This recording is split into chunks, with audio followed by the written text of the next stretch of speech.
Amen. Bonjour à tous. Dieu soit béni. Je vais continuer à le faire chaque dimanche jusqu'à ce que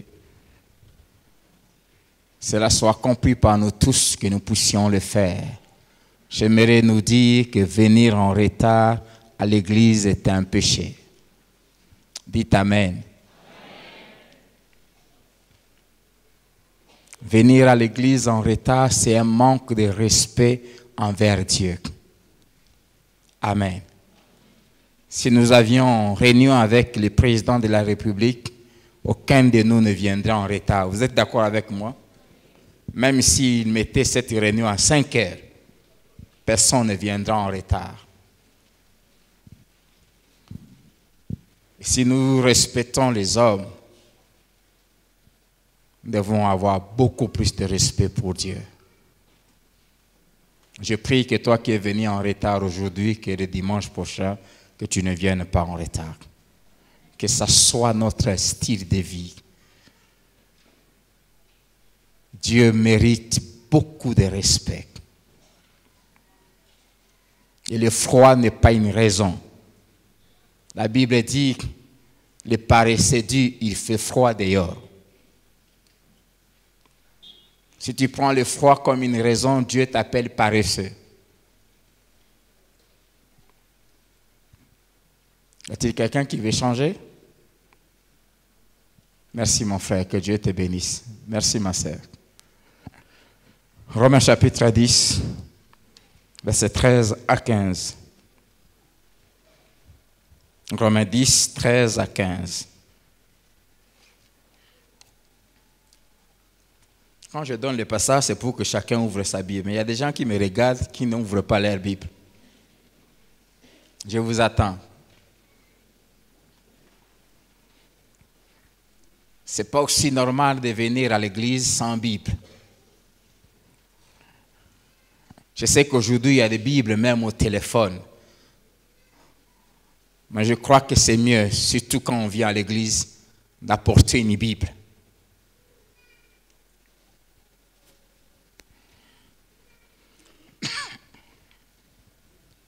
Romains 10, 13 à 15. Car quiconque invoquera le nom du Seigneur sera sauvé. Comment donc invoqueront-ils celui en qui ils n'ont pas cru? Et comment croiront-ils en celui dont ils n'ont pas entendu parler? Et comment en entendront-ils parler s'il n'y a personne qui prêche? Et comment y aura-t-il des prédicateurs s'ils ne sont pas envoyés? Selon qu'il est écrit qu'ils sont beaux les pieds de ceux qui annoncent la paix, de ceux qui annoncent de bonnes nouvelles. Amen. Depuis plusieurs dimanches, je crois 4, nous avons commencé à parler de comment, de pourquoi et comment annoncer l'évangile. Après avoir répondu pourquoi, nous avons commencé, ça fait déjà 3 dimanches, à répondre à la question de comment. Nous avons dit, premièrement, il faut annoncer l'évangile par notre conduite, notre style de vie, surtout auprès de ceux qui nous sont proches. Et depuis le dimanche passé, nous avons commencé à parler de la deuxième manière de comment annoncer l'évangile, par la parole, en ouvrant la bouche, en annonçant la parole de Dieu. Comment entendront-ils parler s'il n'y a personne qui prêche? Et le dimanche passé, j'ai introduit en parlant des 5 vérités en rapport avec la proclamation de l'évangile. Nous avons dit que la première vérité, c'était que Dieu nous a dotés de la capacité de nous multiplier, de nous reproduire. Pourquoi? Parce que Dieu tient à ce que la terre qu'il nous a donnée soit remplie. Et pour nous, enfants de Philadelphie, Dieu nous a donné ce grand espace, cette grande concession, et il tient à ce qu'elle soit remplie des hommes et des femmes qui viennent l'adorer. Et pour qu'elle soit remplie, c'est à nous de proclamer l'évangile. La deuxième raison, nous avons dit qu'il n'y a pas de conversion s'il n'y a personne qui prêche, il faut que nous ouvrions nos bouches, que nous puissions annoncer l'évangile. Et troisièmement, nous avons dit qu'il y a une beauté, il y a un éclat, il y a une gloire, il y a une splendeur que Dieu attache à la vie de ceux qui annoncent l'évangile. Il y a un traitement assez spécial que Dieu accorde sur cette terre et aussi dans l'éternité à ceux qui prêchent l'évangile. Quatrième vérité, nous avons dit qu'il y a une présence spéciale de Dieu qui accompagne ceux qui vont annoncer l'évangile. Et cette présence a pour mission d'accomplir des prodiges, des miracles, de les conduire, de les diriger, d'agir en eux au travers d'eux. Et nous avions terminé en parlant que la prédication de l'évangile est un moyen par excellence que Dieu a mis en place pour qu'il puisse répondre, donner solution à certains de nos problèmes sociaux.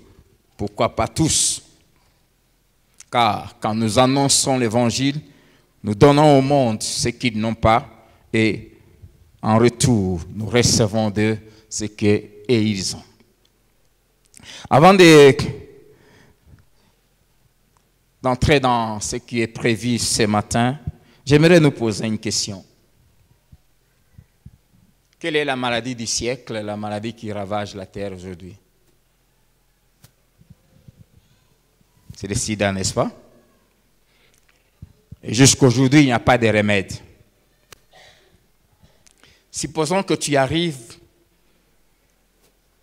par une révélation, je ne sais comment, tu découvres le produit qui guérit le sida. Et tu les prends et tu les caches. Les jours que les gens apprendront que toi, tu avais ces médicaments et tu les cachais, comment ils vont te traiter?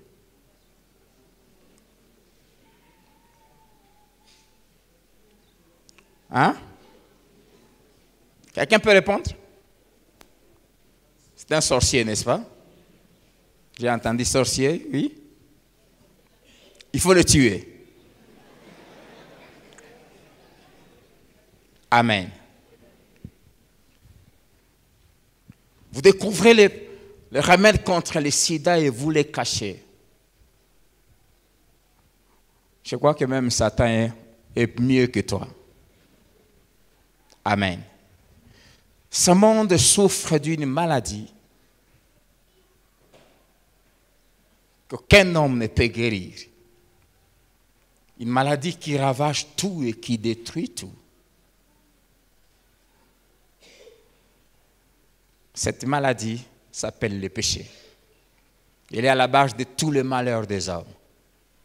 Amen. Dieu n'avait pas créé l'homme pour qu'il puisse mourir un jour. Il avait créé à son image, y compris, il y avait l'éternité en lui. Le péché a introduit la mort et tout ce qui a suivi. Mais il y a une vérité, c'est que le péché, depuis l'œuvre de la croix, n'est plus une maladie mortelle. Parce qu'à la croix, il y a eu le remède. Et vous et moi qui avons Jésus-Christ, nous détenons ces médicaments qui guérissent cette maladie. Et quand nous les cachons et nous les donnons pas à ceux qui souffrent de ces mal, Dieu nous rend responsables de leur vie. Amen. Et beaucoup de chrétiens sont même purs que le diable parce qu'ils ont découvert la vérité. Ils ont le remède contre cette maladie qu'on appelle le péché. Et ils fréquentent tous les jours les gens qui en souffrent et qui sont en route vers une perdition éternelle et ils ne parlent pas. Pose la question à ton frère, es-tu sorcier ou pas? J'aimerais nous dire ce matin, ça va peut-être nous choquer. Les sorciers dangereux, ce n'est pas ceux qui viennent attaquer les gens la nuit. Les sorciers dangereux, ce sont ceux qui ont l'évangile et qui ne partage pas. Amen. Avoir l'évangile et ne pas le présenter aux autres, c'est criminel. Vous êtes un assassin si vous ne parlez pas de Jésus à ceux qui sont autour de vous, qui ne connaissent pas Dieu.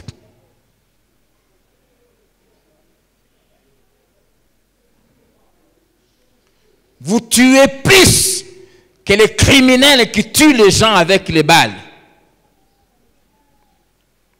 Amen. J'ai pris qu'après ces 60 minutes qui vont suivre, que tu mettes fin à ton état de criminel.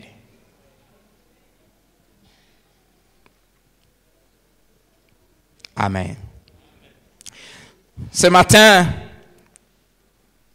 nous allons répondre à cette question: qui doit prêcher l'évangile? Qui doit prêcher l'évangile? Celui qui doit prêcher l'évangile doit remplir ces 5 critères. Le premier ne peut prêcher l'évangile que celui qui est né de Dieu, que celui qui est enfant de Dieu, celui qui a la sémence de Dieu. Jésus a dit: je suis le sceptre, vous êtes le sarment. Celui qui demeure en moi et en qui je demeure, celui-là apporte beaucoup de fruits. Vous ne pouvez pas prêcher l'évangile si vous n'êtes pas en Christ. C'est-à-dire si vous n'avez pas vous-même reçu le salut qui est en Jésus-Christ. Avant d'ouvrir votre bouche pour parler de Christ, vous devez être certain que vous lui appartenez. Deuxième critère, celui qui doit annoncer l'évangile doit être en communion avec Dieu. Doit être en communion avec Dieu, en union avec Dieu. Toujours dans Jean 15, versets 4 à 5, Jésus dit: demeurez en moi. Si vous demeurez en moi, vous porterez beaucoup de fruits. Demeurez en lui, devenir un avec lui, faire un avec lui, et d'une manière permanente. Et cela n'est possible que par une vie de prière constante, par une vie de méditation constante de la parole de Dieu, et par une vie d'obéissance constante, permanente à la voix de Dieu et à la parole de Dieu. Ces 3 choses, la prière, la parole et l'obéissance, nous permettent de garder la communion avec Dieu. C'est-à-dire de vivre dans la sainteté. Vous ne pouvez pas annoncer l'évangile et toucher les cœurs des gens si vous vivez dans les péchés. Déjà, quand vous vivez dans les péchés, vous enfreignez déjà la première loi, disons, la première manière d'annoncer l'évangile qui est notre conduite. Et quand ce qui sort de notre bouche ne correspond pas à notre style de vie, c'est difficile que les gens nous écoutent. Amen. Et Dieu ne peut pas aussi nous utiliser pour toucher les autres. Dans Jean 9, verset 31, c'est lui-même qui prononce cette parole. Il parle à ceux qui étaient censés connaître la parole. Cet aveugle né que Jésus avait guéri, il dit à ses pasteurs qui refusaient de croire en Jésus, dit: Dieu n'exauce pas les pécheurs, mais si quelqu'un fait sa volonté, c'est celui qui l'exauce.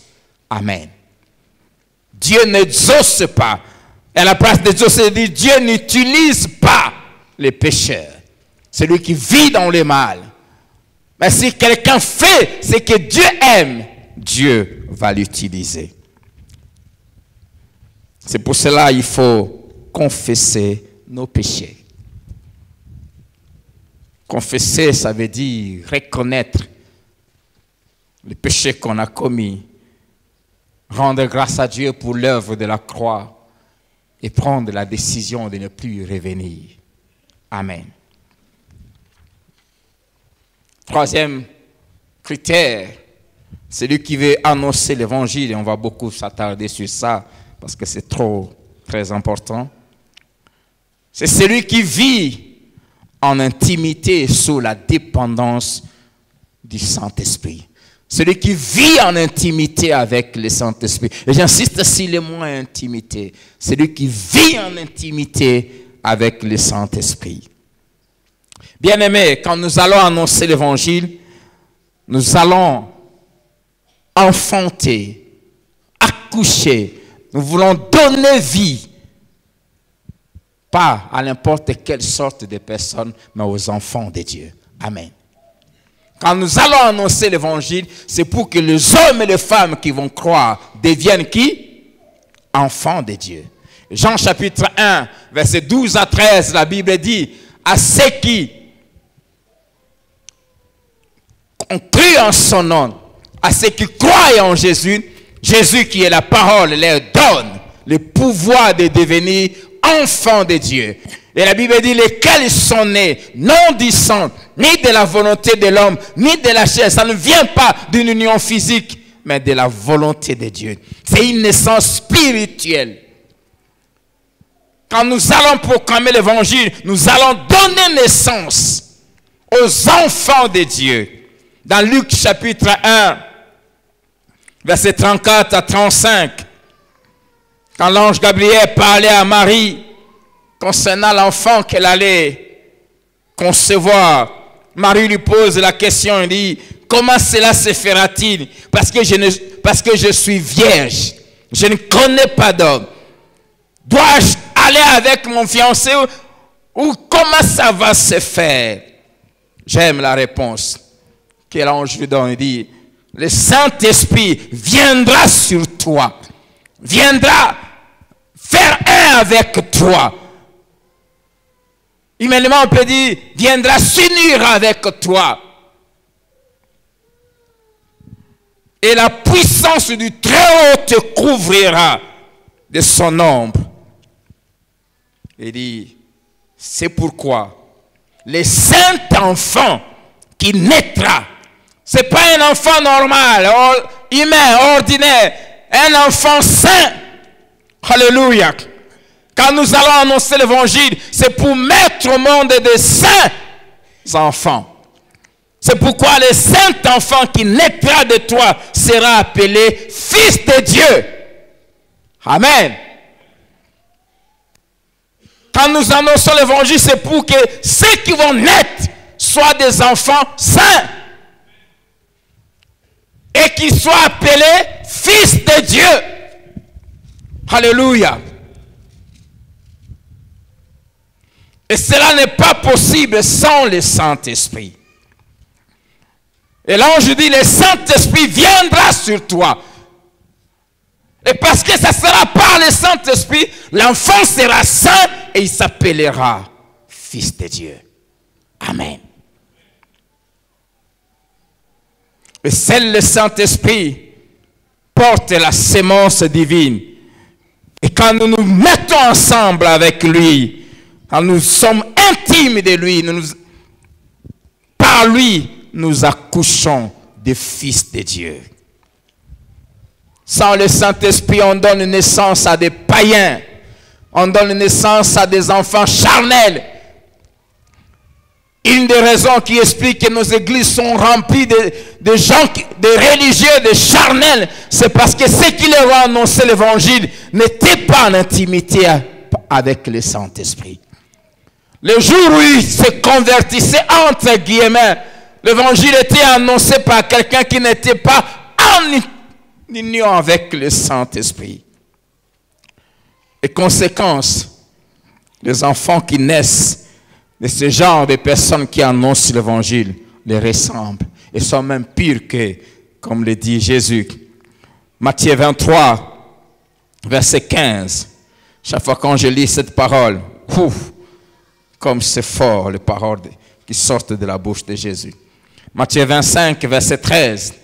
Jésus dit, alors qu'il blâmait les pharisiens, les scribes, ces religieux, ces pasteurs religieux, il dit, malheur à vous, scribes et pharisiens, hypocrites, parce que vous courez la mer et la terre pour faire un prosélyte. Faire un prosélyte, c'est-à-dire convertir des païens au judaïsme. Les prosélytes, c'était des non-juifs qui se convertissaient à la religion juive.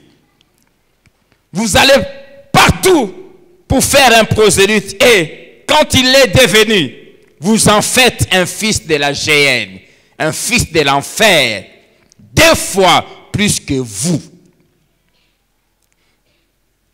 Bien-aimés, si vous prêchez l'évangile alors que vous-même, vous n'avez rien de Dieu en vous, celui qui va se convertir à la suite de votre message sera comme ce que les Juifs ici, ces pharisiens faisaient. Ils allaient partout annoncer l'évangile. Et ceux qui se convertissaient après leur message, Jésus dit, ils devenaient des enfants de l'enfer. Pourquoi? Parce qu'eux-mêmes étaient des enfants de l'enfer. Et pas plus que ça. Ils devenaient même des enfants de l'enfer 2 fois plus que ceux qui les avaient prêché l'évangile.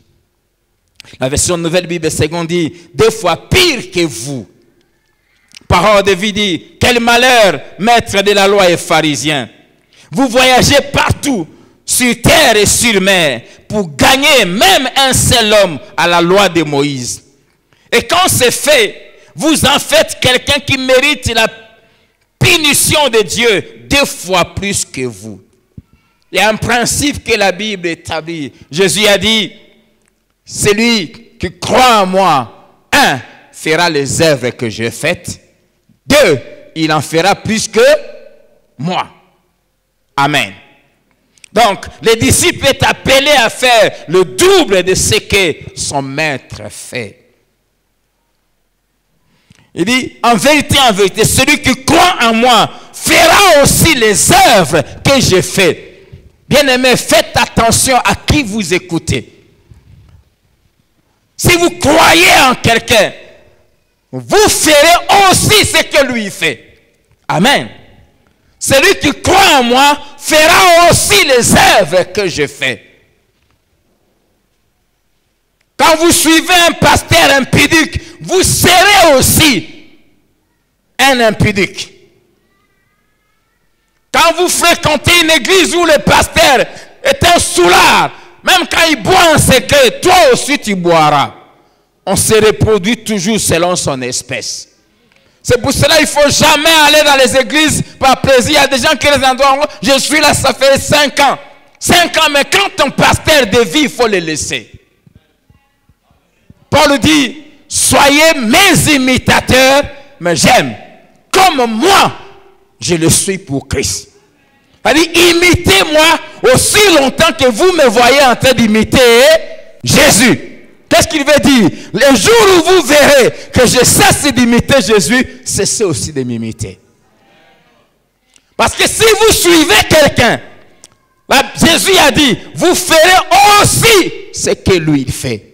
Même quand il le fait en cachette, sans que tu l'apprennes, l'esprit qui est en lui se transmet en toi quand il te parle.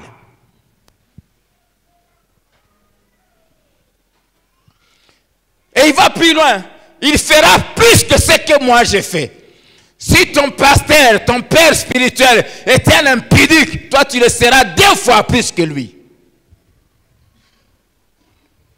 Et tes enfants, toi, seront 4 fois plus que les grands-pères.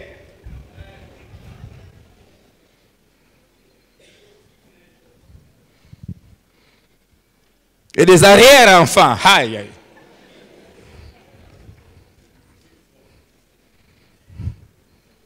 Amen. Il ne faut jamais se placer sous l'autorité d'un homme pervers. C'est pour cela, vous qui êtes dans les départements, si vous voyez des bêtises dans la vie de votre responsable de département, il faut venir m'en parler. Il ne faut jamais couvrir quelqu'un. J'aime ce que la parole vivante dit. Malheur à vous, scribes et pharisiens, hypocrites. Vous parcourez terre et mer pour amener ne fût-ce qu'un seul étranger à votre religion. Et quand vous l'avez gagné, vous le rendez pire que vous. Et vous lui faites mériter l'enfer 2 fois plus que vous. Amen. Nous donnons naissance aux gens qui croient en Jésus-Christ. Et c'est là, l'ange dit à Marie, l'enfant qui naîtra sera un saint enfant. Si tu étais né d'un autre serviteur de Dieu avant de venir ici, si tu n'es pas saint, je déracine en toi cette sémence et je plante la sémence qui est à moi. Tu dois être saint.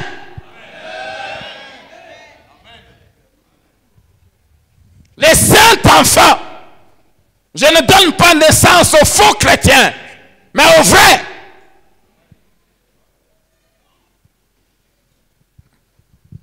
Le saint enfant. Et ne peut donner naissance au saint enfant que celui qui lui-même est saint. Et parce que moi je marche dans la sainteté, si tu es mon enfant, tu dois être 2 fois plus saint que moi. Tu ne peux pas te dire que tu es mon fils spirituel et ne pas craindre Dieu plus que moi. Tu es appelé à craindre Dieu plus que moi.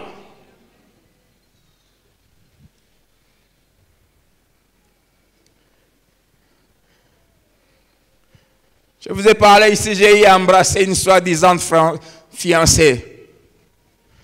Si tu es mon enfant, toi tu ne peux jamais embrasser. Jusqu'au mariage.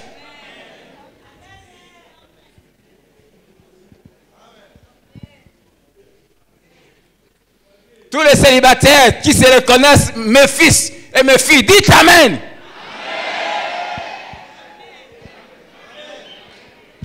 C'est pour cela quand j'apprends que vous vous êtes embrassés, je vous suspends.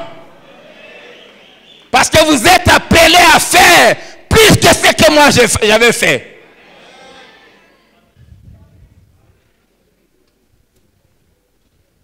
Même bisous ici, c'est interdit.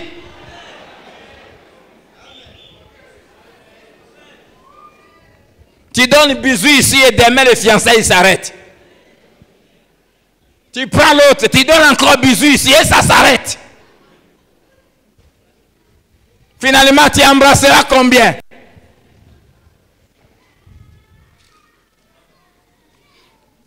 Les enfants sont appelés à faire 2 fois plus que le père ou la mère. Rassure-toi que celui que tu appelles père est saint. Alléluia. C'est pourquoi Jésus avait interdit aux disciples de commencer à prêcher avant l'arrivée du Saint-Esprit. Pourquoi? Parce qu'il ne voulait pas qu'il donne naissance aux gens qui les ressemblaient. Si Pierre avait commencé à gagner les gens avant d'être rempli du Saint-Esprit, il allait donner naissance aux impulsifs comme lui, comme il était. Il allait donner naissance aux gens légers comme lui et 2 fois plus légers. Un homme marié qui a une famille et qui est autour des petits-enfants, il va pêcher et puis il se déshabille et il pêche nu. C'est ce que Pierre était. Après avoir été formé, Jésus dit, tu n'ouvres pas ta bouche. Tu attends que le Saint-Esprit vienne. Sinon, je ne vais pas me reconnaître dans ce que tu vas produire.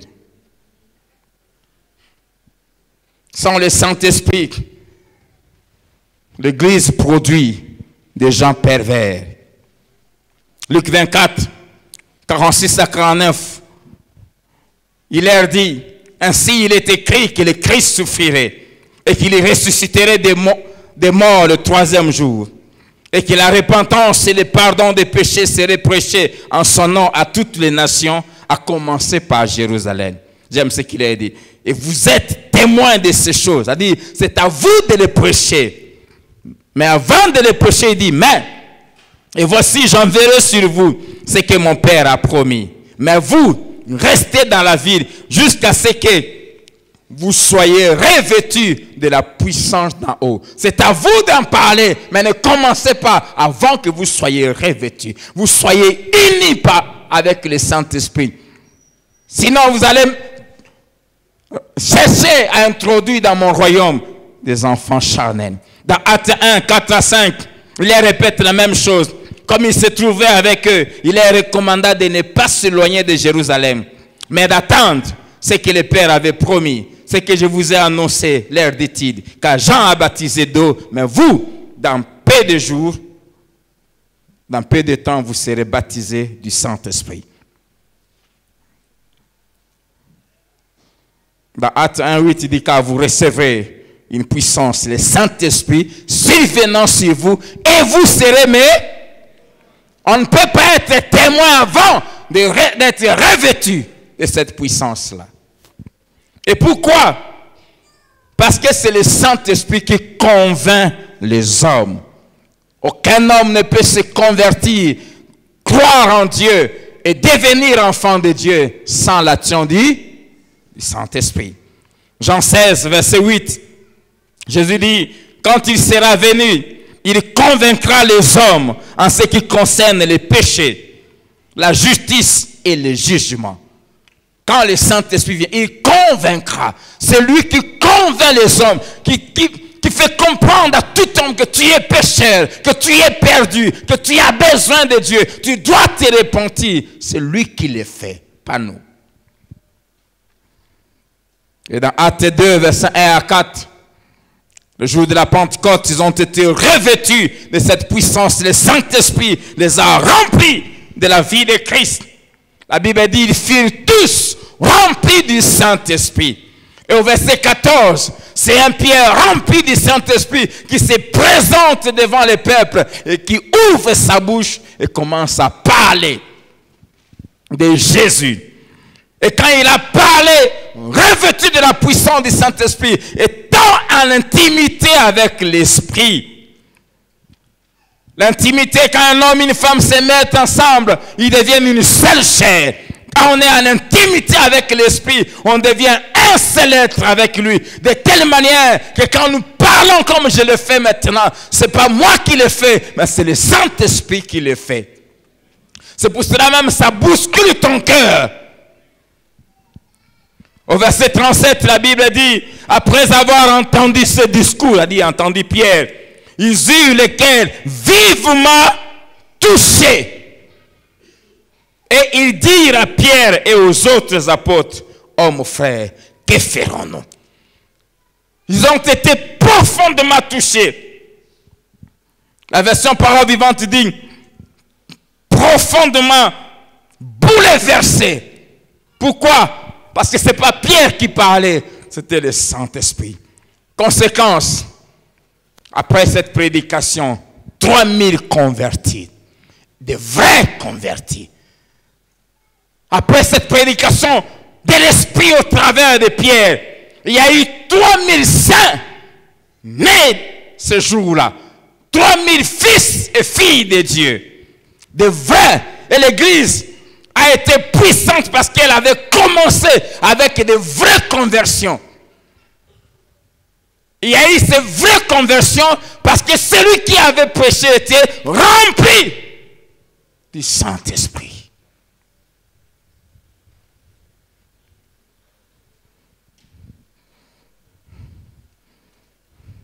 Ce n'est pas étonnant qu'on puisse voir ce qui a été fait par ces hommes en peu de temps. Ils ont envahi le monde et ils ont bouleversé le monde. Dans Actes 4, verset 8, toujours Pierre, la Bible dit, alors Pierre, rempli du Saint-Esprit, leur dit. On dit rempli du Saint-Esprit d'abord, et puis il leur dit. On nous fait comprendre qu'avant qu'il commence à parler, il était d'abord rempli du Saint-Esprit. Alléluia. Le Saint-Esprit l'avait rempli, c'est-à-dire il avait saisi tout son être. Et c'est lui qui parlait au travers de lui. Être rempli du Saint-Esprit, c'est quoi? C'est simple. C'est simplement être rempli de Jésus. Amen. Quand on dit qu'il est rempli du Saint-Esprit, ça veut simplement dire être rempli de Jésus. Rempli de la vie de Christ. C'est-à-dire céder à Jésus tous les compartiments de notre vie de telle sorte que on ne voit plus nous, mais c'est Jésus qu'on voit. J'aime cette histoire que cet homme de Dieu raconte pour illustrer un peu comment, c'est quoi être rempli du Saint-Esprit. Un homme avait construit, un chrétien, un immeuble à 5 étages. Il avait beaucoup de moyens, beaucoup de biens. Et puis quand il a reçu Jésus, il dit à Jésus, je te cède la gestion de tout, de rez-de-chaussée, premier, deuxième et troisième niveau. Il avait mis certaines de ces histoires et des choses qu'il avait un peu de beaucoup plus de valeur, il les a amenées avec lui au 4e niveau. La nuit, les bandits sont venus. Quand ils arrivent, rez-de-chaussée, rempli d'un feu, impossible d'avancer. Premier niveau, un feu qui couvrait tous les bâtiments, mais les bâtiments ne se brûlaient pas. Tous ces niveaux. Deuxième niveau, troisième niveau, même. Mais quand ils se retirent un peu, ils regardent, ceux qui étaient au rez-de-chaussée, premier, deuxième et troisième niveau, ne se trouvaient pas au 4e niveau. Alors ils ont pris une échelle, qu'ils ont placée derrière, ils sont montés, ils ont cassé les vitres, ils sont entrés au 4e niveau, ils ont trouvé le monsieur, ils lui ont donné quelques coups, ils ont pris les histoires qu'il avait, ils sont partis. Quand les bandits sont partis, ils descendent au 3e niveau vers Jésus. Mais Seigneur, je t'ai donné la direction de mes biens, mais comment on est venu m'agresser? Jésus dit, on t'a agressé. Vérifie si c'est ce que tu m'as confié, s'il y a quelque chose qui est perdu. Moi, je n'ai vu personne ici. Mais non, on m'a suivi là-bas. Tu ne m'as pas donné la gestion du 4e niveau. Moi, je ne pouvais pas venir là-bas. Ce qui se passe là-bas, ça ne me regarde pas.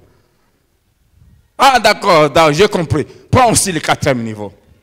Il donne à Jésus le 4e niveau et lui, il va au 5e. La semaine qui a suivi, ces gens, comme ils avaient constaté qu'il avait beaucoup de biens, ils n'avaient pas tout amené, ils sont revenus. Ils trouvent rez-de-chaussée, premier, deuxième, troisième, 4e niveau, rempli d'un feu, impossible d'avoir. Ils regardent, oh! 5e, c'est vide. Ils font la même chose, ils entrent, ils lui donnent des coups, ils prennent. Seigneur, mais tu m'as pas. Le Seigneur lui donne la même réponse. Messieurs, tu m'as donné la gestion des 4 niveaux. 5e là-bas. Bon, prends tout.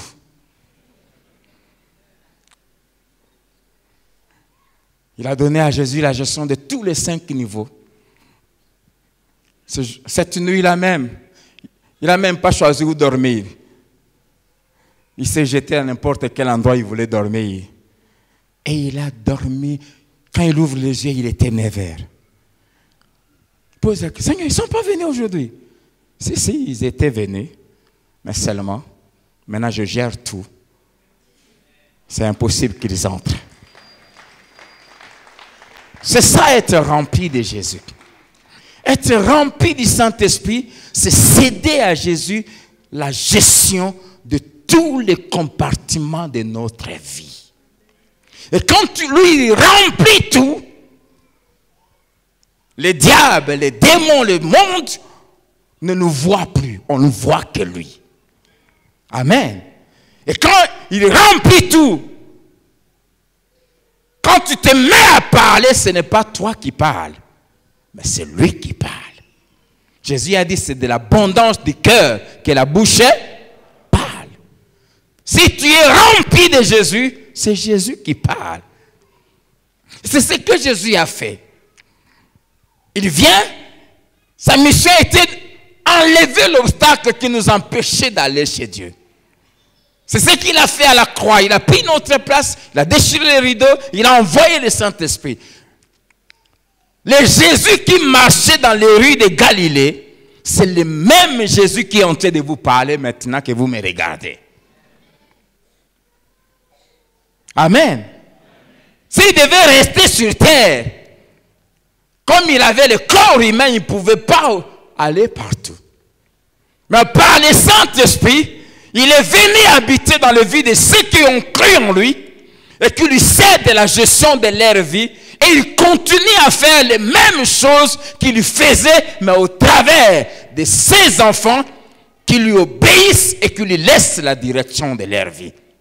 C'est pour cela qu'il dit, si tu crois en moi, tu feras tout ce que j'ai fait. En réalité, ce n'est pas toi. Il voulait dire que si tu crois en moi et tu me laisses la gestion, je vais continuer à faire au travers de toi ce que j'ai fait. Alléluia. Être rempli du Saint-Esprit, c'est être rempli de Jésus. Être rempli de sa présence, être contrôlé, dominé, dirigé par l'Esprit.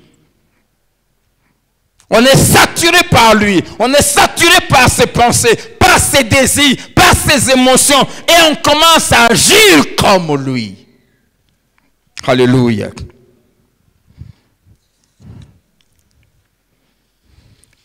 Et quand on est rempli du Saint-Esprit, le Saint-Esprit fait 5 choses dans nos vies. La première, c'est que le Saint-Esprit rend la parole de Dieu au travers de notre bouche comme un feu qui brûle dans les cœurs de ceux qui nous entendent. Quand on est rempli de lui, quand nous parlons de sa part, sa parole, les paroles qui sortent de notre bouche deviennent une flamme de feu qui brûle dans les cœurs de ceux qui entendent. Dans Luc 24, verset 32, pendant qu'il parlait aux 2 disciples sur le chemin d'Emmaüs, ils ont dit, ils se disent l'un à l'autre, notre cœur ne brûlait-il pas au-dedans de nous lorsqu'il nous parlait en chemin et nous expliquait les Écritures? Quand il leur expliquait les Écritures, leur cœur brûlait. Parce que la parole est aussi un feu. Amen. Je sais que maintenant vos cœurs sont en train de brûler. Ah, j'oublie jamais ce qui s'était passé un dimanche à Philadelphie, à Keene. Ce jour-là, je devais prêcher. Le Seigneur m'avait demandé de jeûner toute la semaine parce qu'il y avait quelque chose qu'il voulait faire ce dimanche-là. J'ai prêché au premier culte, c'était merveilleux. À Philadelphie, à Keene, le deuxième culte, on interprète en lingala. Le frère qui a interprété, c'est le frère Freddy. Je parlais. À un moment, je continue à prêcher, mais j'entends plus l'interprète. Et puis quand je me retourne, il était déjà par terre, il pleurait, il criait. On est venu le prendre, on l'a fait descendre. Un autre l'a remplacé. J'ai continué, après Dieu avait fait des choses ce dimanche-là terribles. Le lendemain, il est venu me chercher, il dit, j'ai dit, mais qu'est-ce qui s'est passé? Il me dit, d'abord, pendant que tu prêchais, chaque parole, chaque mot qui sortait de ta bouche, c'était ma vie. C'était ma vie à un moment. Et je voyais. Je ne sais pas comment expliquer, mais Dieu m'a ouvert les yeux. C'était des flèches, mais des flèches enflammées. Des flèches avec le feu devant, qui sortaient de ta bouche et qui entraient dans mon cœur. Au point qu'à un moment, j'ai craqué. Je ne sais. Après, quand je voyais ces flèches de feu me pénétrer, je suis tombé. Et puis, la suite, je n'ai plus su ce qui s'était passé. La parole de Dieu est un feu. Amen. Est un feu. Quand nous sommes remplis du Saint-Esprit, il fait de nos paroles des flammes de feu. La deuxième chose que le Saint-Esprit fait, c'est que le Saint-Esprit nous conduit vers les âmes assoiffées de Dieu. C'est dont les cœurs sont déjà préparés. Amen. Dans Actes chapitre 8, versets 20, 26 à 40, vous pouvez lire ça à la maison. Philippe qui venait de prêcher l'évangile, faire de grandes choses par le Saint-Esprit à Samarie. Un ange lui dit, quitte la ville de Samarie, va à tel endroit qui est désert. Il obéit, il arrive là-bas. Quand il arrive, il voit un char qui passait. Et il y avait un grand monsieur, le ministre des Finances de l'Éthiopie, qui passait. Et la Bible dit, le Saint-Esprit dit à Philippe, approche-toi de ce char. Et quand il approche de ce char, il entend cet homme qui lisait Ésaïe chapitre 53. Et il s'approche, il lui pose la question, est-ce que tu comprends ce que tu lis? Et il lui répond à Philippe, mais comment je vais comprendre s'il n'y a pas quelqu'un qui m'aide? Et il pose la question à Philippe, de qui le prophète parle ici? Est-ce que de lui-même ou bien de quelqu'un d'autre? Et partant de ce passage, Philippe lui a parlé de Jésus. Et cet homme a fini par accepter Jésus. Au point qu'il continue, il voit une petite rivière, il dit à Philippe, mais l'eau est là, qu'est-ce qui empêche que je sois baptisé? Philippe lui dit, si tu crois, cela est possible. Il dit, je crois que Jésus est le Fils de Dieu. Et Philippe le baptise.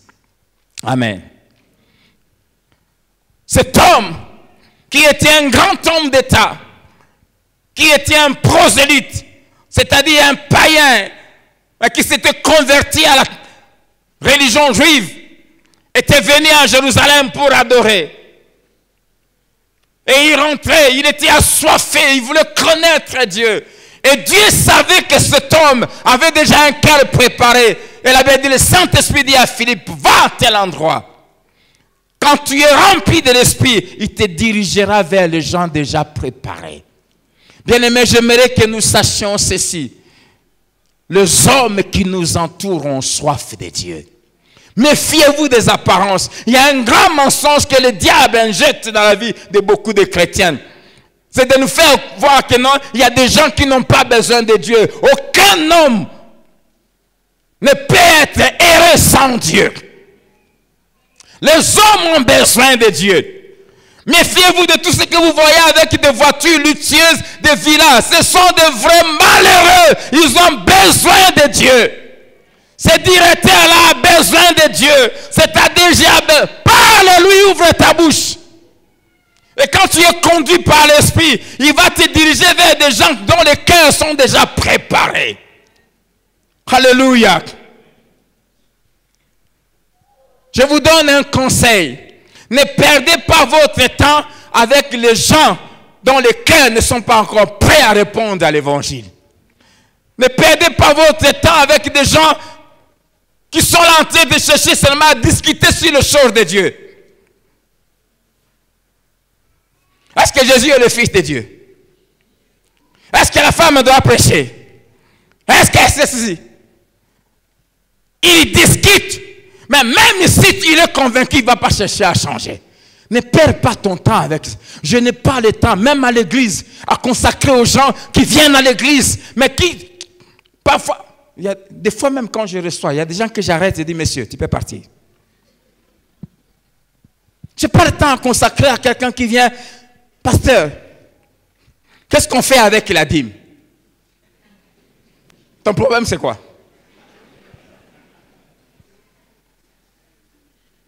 Si tu étais né de nouveau, si tu avais la sémence de Dieu, il y a des questions que tu ne peux pas poser.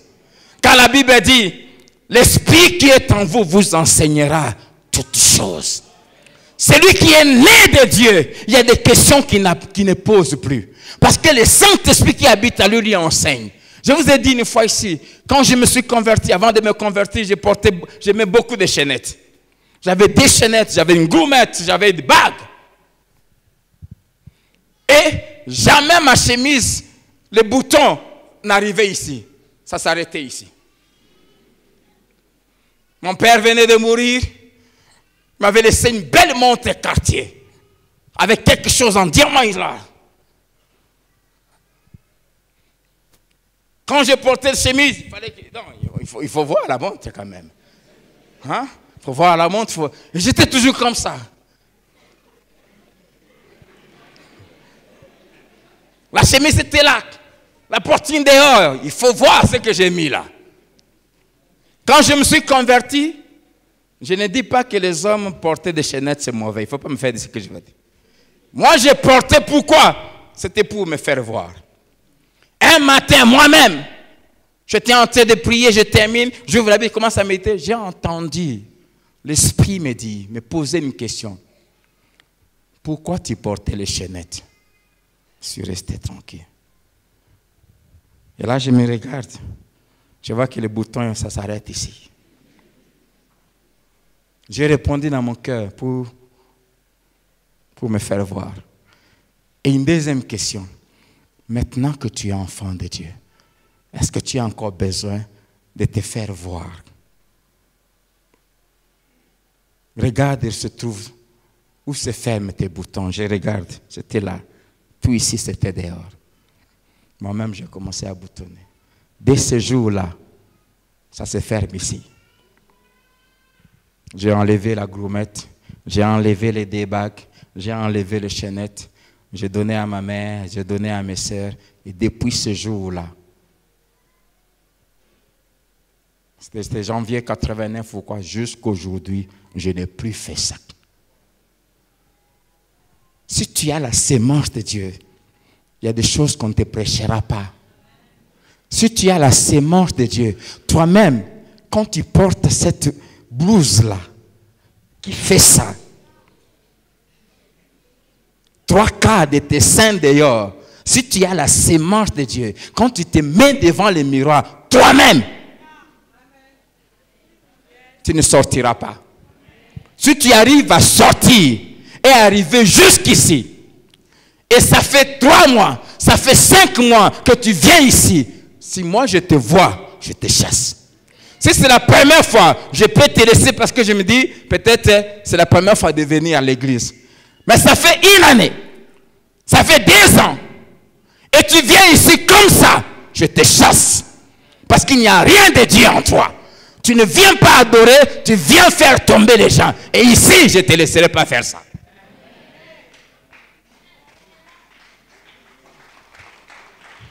Si tu as la sémence de Dieu, tu ne peux pas te permettre, toi, un frère.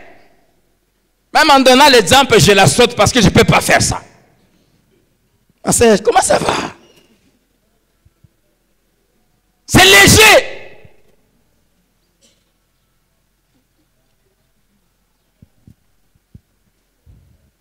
Si tu as la sémence de Dieu, même ta façon de te coiffer, toi qui se dis chrétien, si tu as la sémence de Dieu, il y a des pantalons frères que tu ne vas pas porter. Qui te serrent là. Même quand on danse sur toi, tu ne peux pas faire ça. Pourquoi c'est la mode? Si tu as la chair de Dieu, ce n'est pas la mode qui va te diriger, mais c'est le Saint-Esprit.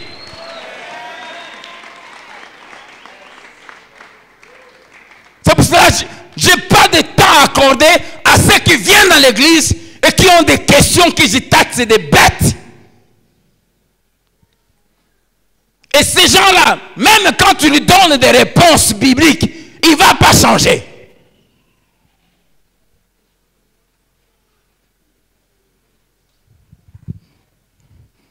Allez vers les gens dont les cœurs sont déjà préparés.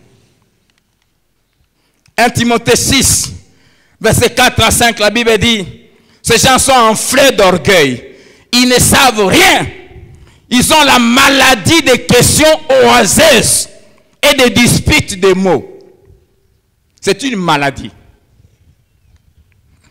D'où naissent l'envie, les querelles, les calomnies, les mauvais soupçons, de vaines discussions d'hommes corrompus d'entendement, privés de la vérité. 2 Timothée 2, verset 23, l'apôtre dit à son fils Timothée, dit, repousse les discussions folles et inutiles.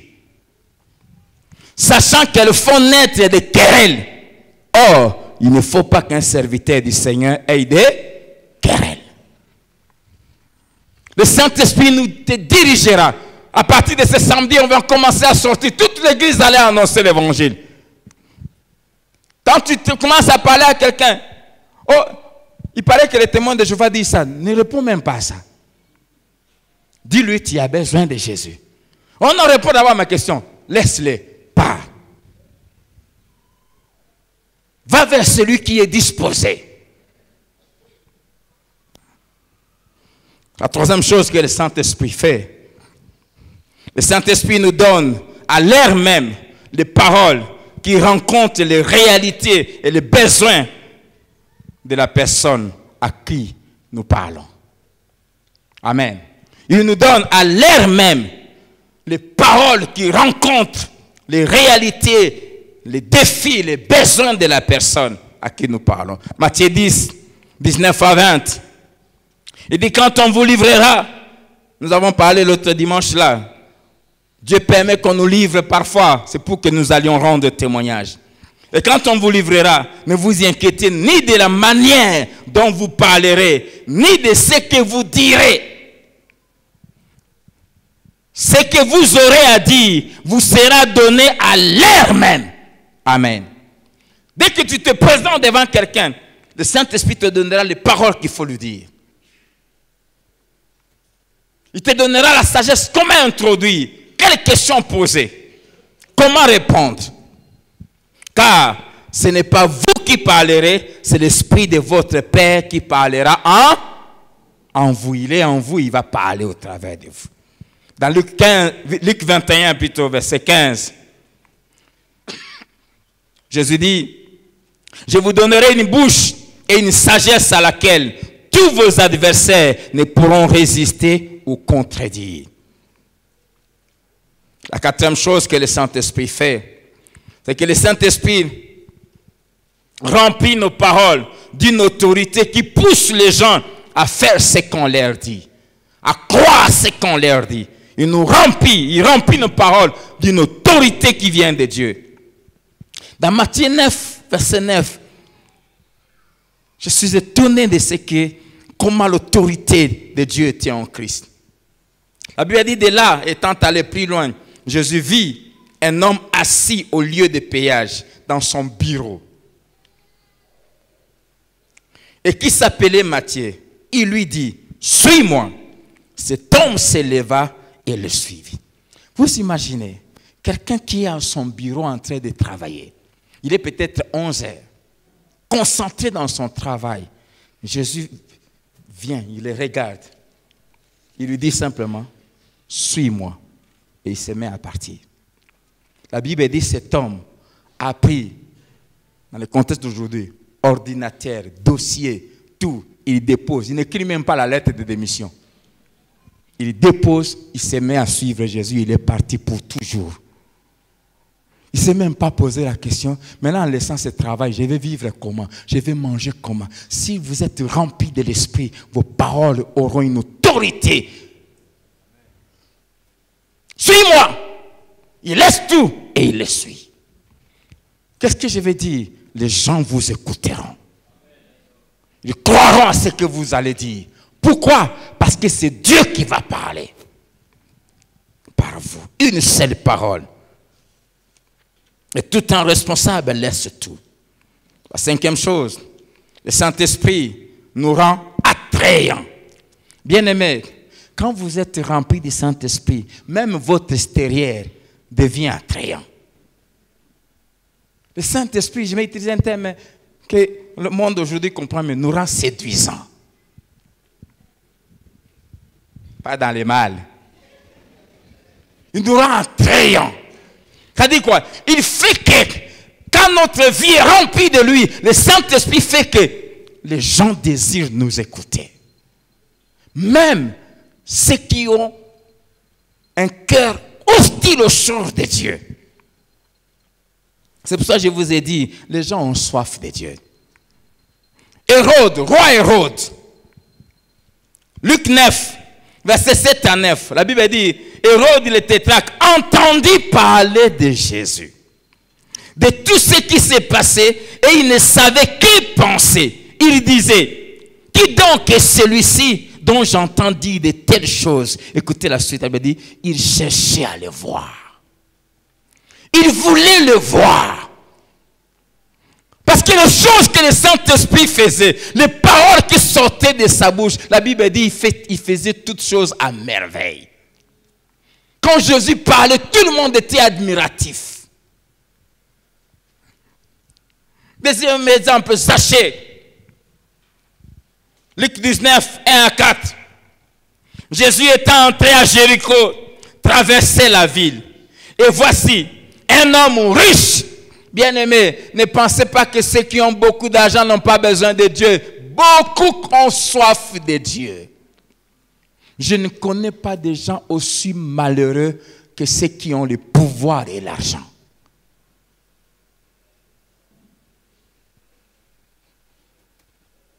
La vie d'un homme sans Christ, c'est zéro. Un homme riche appelé Zachée, chef des publicains, c'est-à-dire le PDG de la DGI de l'époque. La Bible dit, il cherchait à voir qui était Jésus. Simplement le voir. Mais il ne pouvait y parvenir à cause de la foule, car il était de petite taille. Un PDG, connu de tout le monde, un homme riche. Il voulait voir Jésus qui passait. Mais comme il était de petite taille, il n'arrivait pas. La Bible dit, il monte sur un arbre. Pour voir à quel point cet homme tenait à voir Jésus. Si tu as Christ, je ne cesserai de vous le dire, tu n'as pas besoin de flatter les gens. Travaille ta relation avec Dieu. Que ton Dieu se manifeste dans ta vie, on te cherchera. Il monte sur un arbre au point que tout le monde le voit. Les gens achètent. Tout ce qu'ils voulaient voir Jésus. Écoutez, si vous lisez la suite, Jésus les regarde, il s'arrête, il dit, Zachée, descends. Je vais entrer dans ta maison. Écoutez sa réaction. Moi? J'aimerais te dire, même les Zachées ont besoin de Jésus. Et le jour qu'ils ont l'occasion de quelqu'un qui leur parle de Jésus, ils sont émerveillés. Et quand Jésus entre dans la maison des Zachée, Jésus n'avait même pas commencé à parler. Zachée a dit, je vais donner la moitié de mes biens aux pauvres. Simplement sa présence et Messie a changé. Les gens ont besoin de l'évangile. Ouvre ta bouche, parle. Et que la vie de l'esprit brille en toi. Que ça attire ton environnement. Que la gloire de Dieu brille en toi. Ça va attirer ces maris rebelles. Ça va attirer ces amis qui n'aiment pas Dieu. Dieu nous rend rayonnants.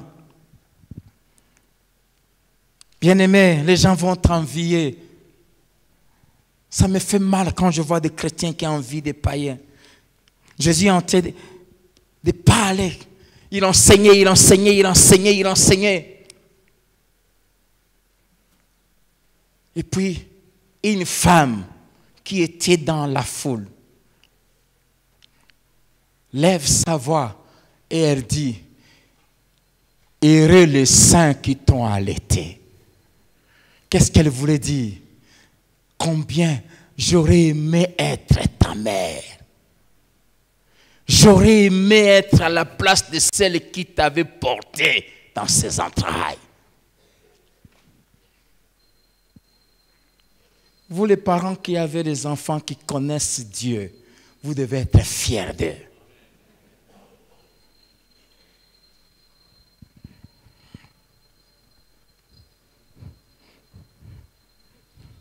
La quatrième chose qui doit parler de Jésus, c'est celui qui prie. Celui qui prie.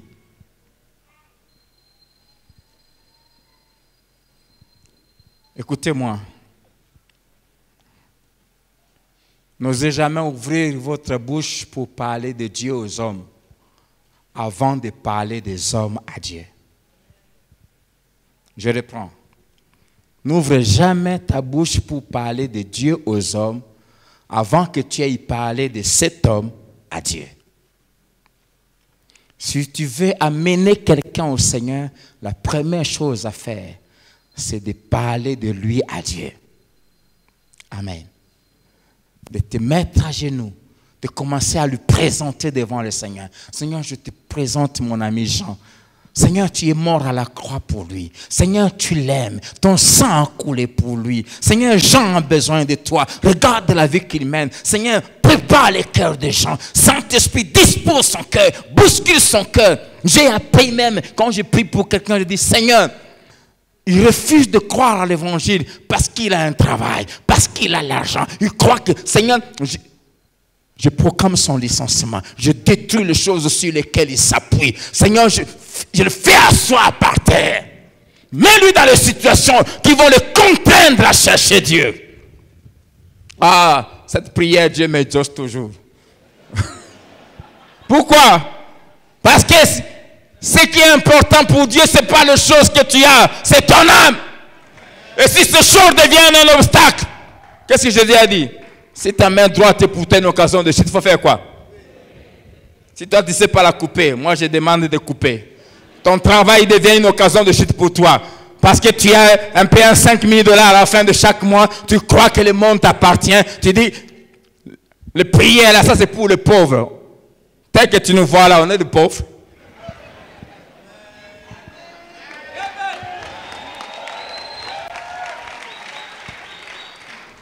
On a des diplômes universitaires comme toi, ne t'en fais pas. On a même fait de meilleures cotes que toi. On a un cerveau qui fonctionne bien, frère. Si nous suivons Jésus, ce n'est pas pour l'argent. L'argent, on en a aussi touché. Mais parce que Jésus est la vie.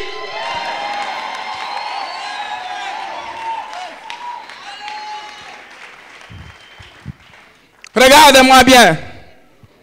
Dieu m'a bien créé, frère. Je suis un bel homme. Si je suis Jésus, c'est parce qu'il est la vie. Si je ne cours pas derrière les femmes, parce que c'est la voie de la mort.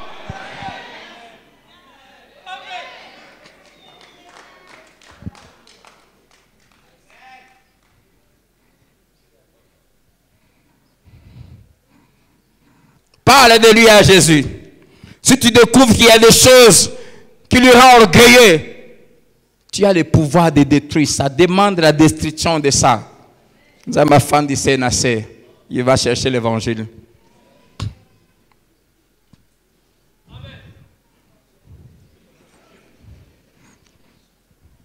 Pourquoi faut-il d'abord commencer par parler des hommes à Dieu avant de parler de Dieu aux hommes? Pour 3 raisons. La première raison, parce que les hommes sont aveuglés par le diable, qui ne veut pas qu'ils croient et soient sauvés. Satan se pose au salut des hommes. Il les a aveuglés. 2 Corinthiens 4, versets 3 à 4.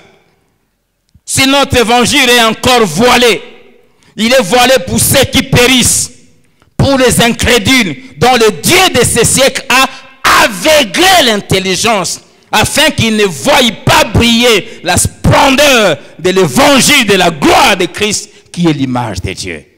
Amen. Satan a voilé. Quand les gens s'opposent à l'évangile, ce n'est pas de leur gré. Ils sont contrôlés par le diable qui met dans leur intelligence un voile qui les empêche à voir la gloire de Christ. D'où il faut prier. Amen. Si vous lisez Actes chapitre 13, verset 6 à 3, lisez ça à la maison. Paul était en train de parler de Jésus à un proconsul, à une autorité romaine, mais qui avait à ses côtés un collaborateur qui était dans les magies. Écoutez son nom, Bar Jésus. Et quand Paul était en train de parler de Jésus à cet homme qui avait le désir d'entendre l'évangile, la Bible dit que ces magiciens ont commencé à faire des incantations pour bloquer l'évangile. Et Paul, rempli du Saint-Esprit, j'aime ça, la Bible dit, Paul, rempli du Saint-Esprit, les regarda, il dit, fils du diable. J'aime l'évangile, il faut apprendre à dire aux gens la vérité en face. Il le regarde et dit, fils du diable, homme pervers et mauvais, jusqu'à quand continuera-t-il à pervertir les voies du Seigneur? Et il prononce un jugement sur lui. Chrétien, il faut connaître ton identité. Le psaume 149, la Bible dit que les justes, les fidèles triomphent dans la gloire, qu'ils poussent des cris de joie dans leurs couches et qu'ils exécutent le jugement de Dieu. Il y a des jugements de Dieu que nous devons exécuter dans les vies de ceux qui s'opposent à lui. C'est comme je disais tout à l'heure, tu t'opposes à Dieu, je dis Seigneur, je prononce ce jugement, je le mets au chômage 5 ans jusqu'à ce qu'il se répande. Et cet homme, Paul dit, tu deviens aveugle. Sur le champ, il a commencé à tâtonner. Et quand le proconsul a vu cela, il a crié en Jésus.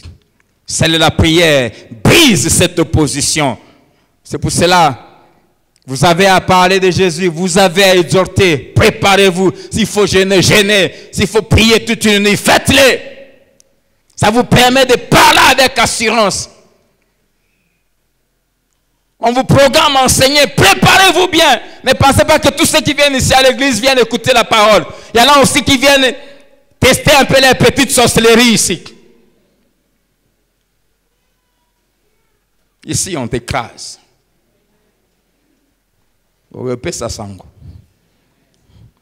Tu vas dire à ces fameux grands maîtres-là, ne m'envoyez plus jamais à Philadelphie. Je préfère que vous tuez-moi toi-même, mais allez là-bas, je ne pars pas.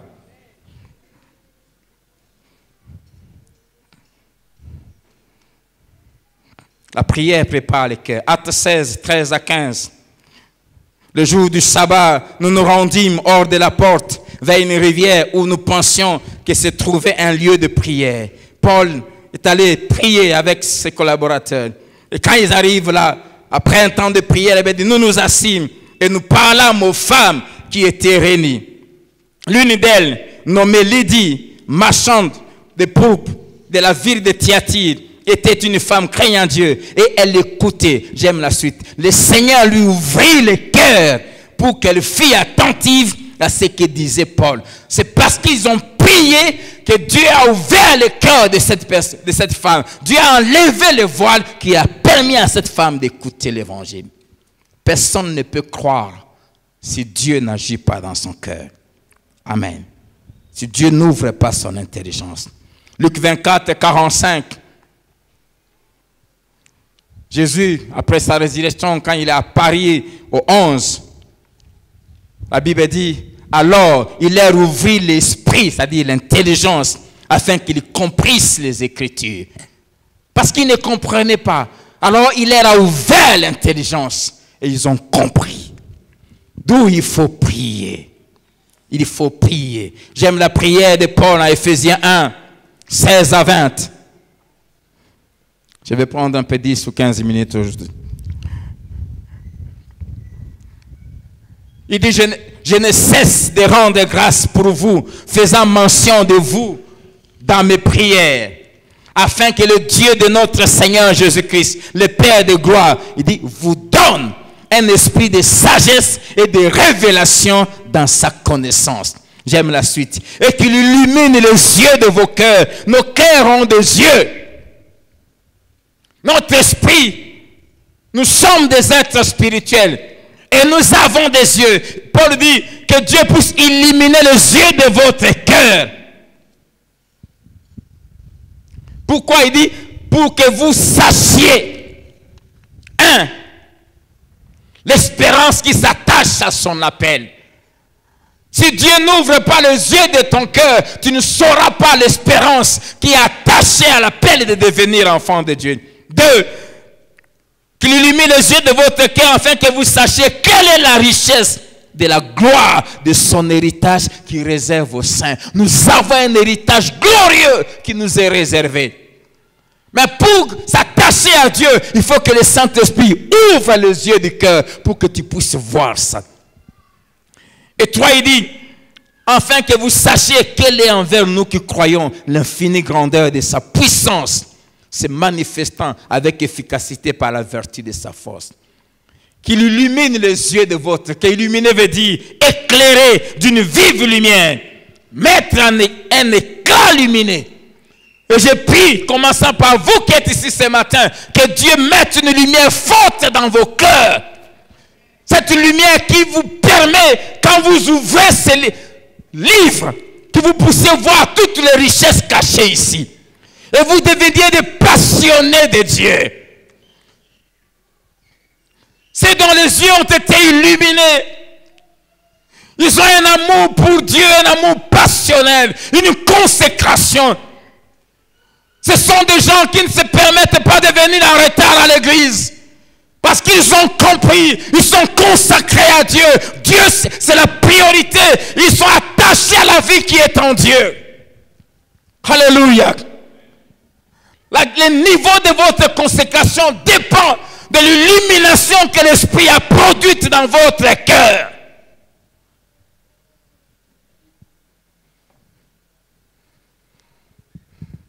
Je prie que ce matin, le Saint-Esprit illumine nos cœurs pour que nous comprenions que les hommes ont besoin de Dieu. Amen. La prière, deuxièmement, nous remplit du courage et du zèle. L'apôtre dit, Romains 1,16, je n'ai point honte de l'évangile. Quand on est rempli du Saint-Esprit, on n'a pas honte de parler de Dieu. Il nous donne le courage et le zèle. La prière fait que nous soyons remplis d'assurance et d'autorité pour parler de Dieu. Actes 4, 31, quand ils eurent prié, le lieu où ils étaient assemblés trembla. Ils furent tous remplis du Saint-Esprit et ils annonçaient la parole de Dieu avec une pleine assurance. Quand ils ont prié, ils ont été remplis de Dieu, remplis d'assurance. Et ils parlaient librement, avec autorité. Verset 33 de Actes 4, les apôtres rendaient avec beaucoup de force, c'est-à-dire beaucoup d'autorité, beaucoup de puissance, témoignage de la résurrection du Seigneur Jésus. Bien-aimés, quand vous parlez avec assurance, ça ferme la bouche de nos ennemis. Ça ferme la bouche du diable, des démons, des sorciers et de tous ceux qui s'opposent à Dieu. Pourquoi? Parce qu'ils se rendent compte que tu crois les choses que tu dis. Amen. Dans Actes 4, verset 13, quand Pierre et Jean parlaient avec assurance, la Bible dit que les adversaires qui les malmenaient, ils étaient étonnés en disant, d'où leur vient cette assurance? Ils ont compris qu'ils étaient avec Jésus. Les hommes d'assurance, les hommes remplis d'assurance, ils savent qui ils sont en Christ. Les hommes remplis d'assurance savent ce que Christ est pour eux, ce qu'il fait pour eux. Les hommes remplis d'assurance savent, croient ce que Christ dit, ce qu'il dit sur eux, sur leur vie. Ils sont inébranlables, ils sont stables. 2 Timothée 1, 11 à 12, la Bible dit, Paul, alors qu'il est en prison, même il dit, c'est pour cet évangile que j'ai été établi prédicateur et apôtre. Et c'est à cause de cela que je souffre ces choses. Mais je n'en ai point honte. Il était fier. Il dit, car je sais, dis à ton voisin, je sais. Car je sais en qui j'ai cru. Je sais de quoi il est capable. Je sais ce qu'il a dit. Je sais ce qu'il fait. Je sais.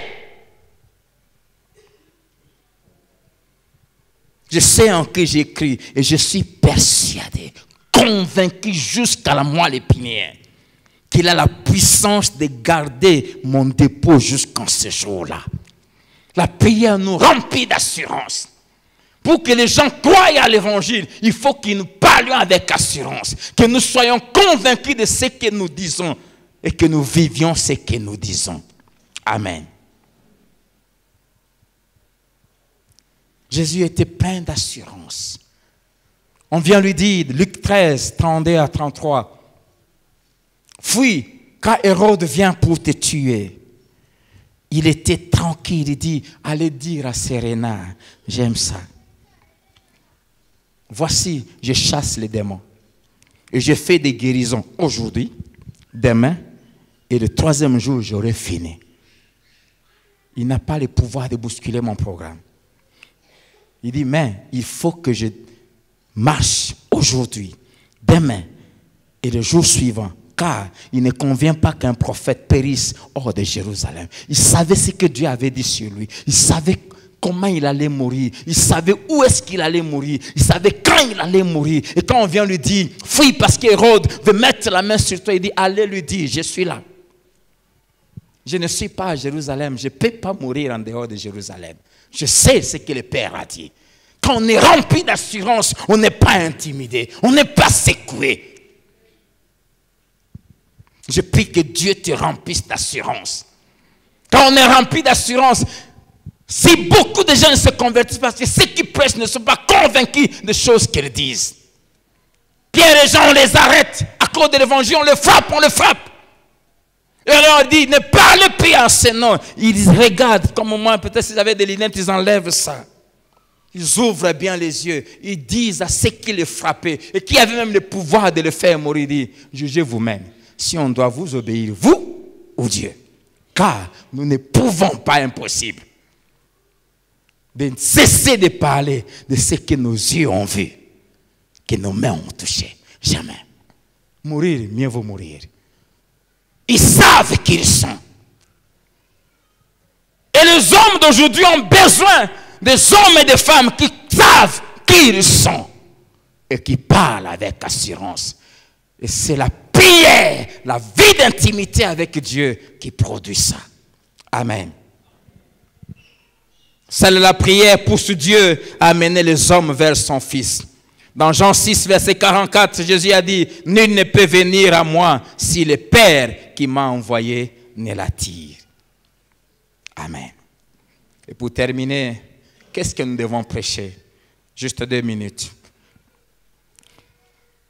Que devons-nous prêcher?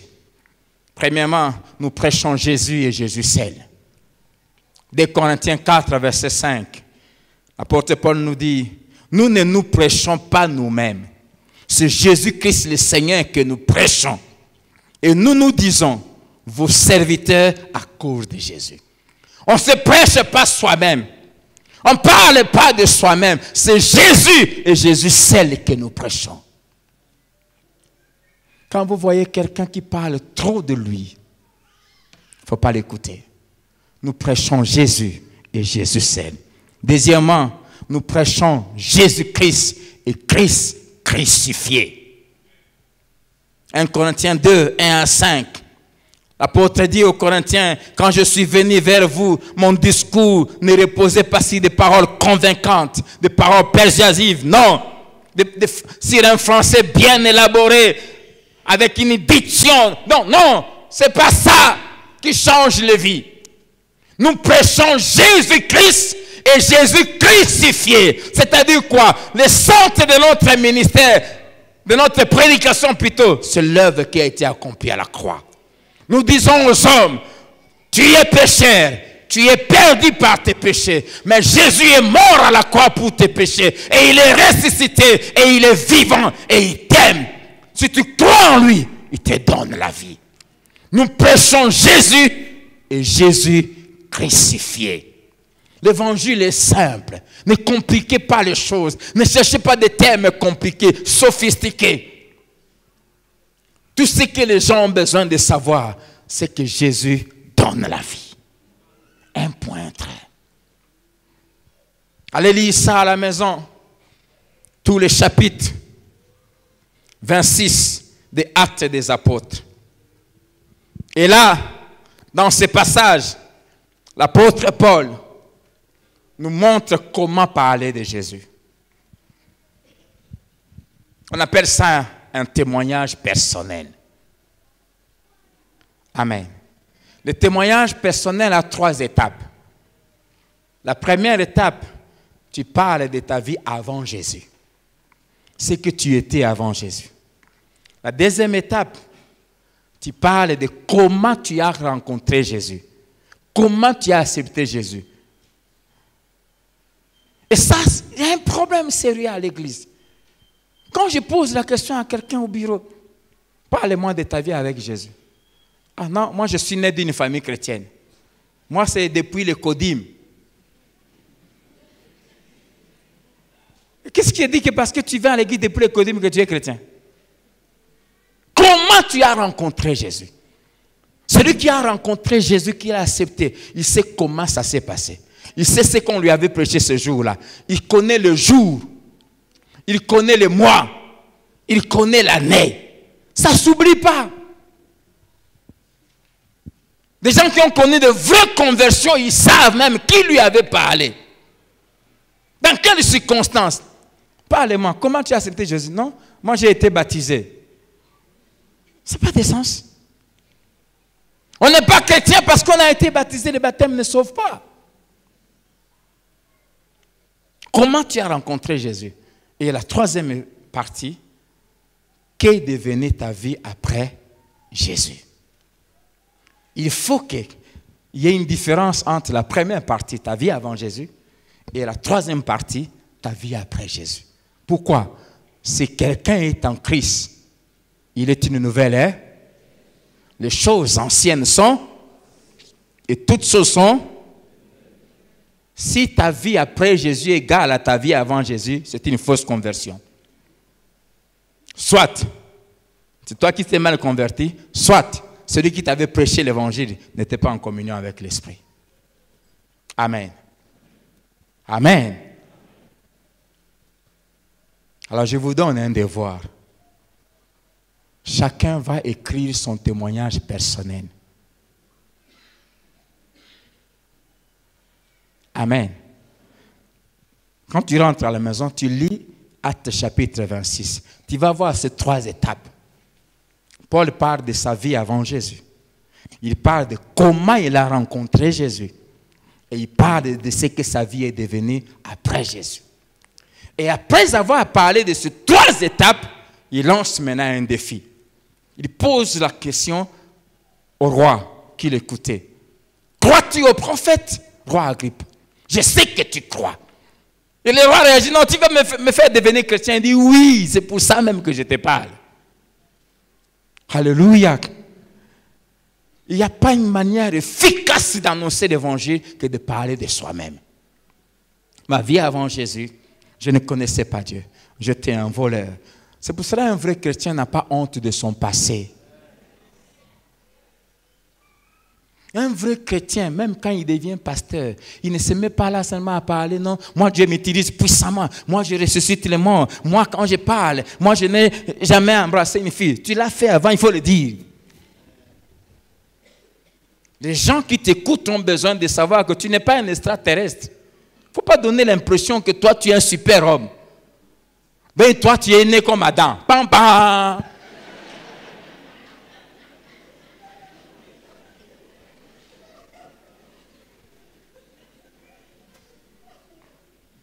Parle-nous de ton passé. Tous nous avons un passé. Et la vie avant Jésus n'est jamais rose. C'est une vie sale. Je n'en ai pas honte. Pourquoi je faisais? Je ne connaissais pas Dieu. Mais il faut aussi que non, quand tu me dis que tu as cru, que je sens que maintenant que tu as rencontré Jésus, tu as cessé d'être ce que tu étais. Que Dieu te bénisse.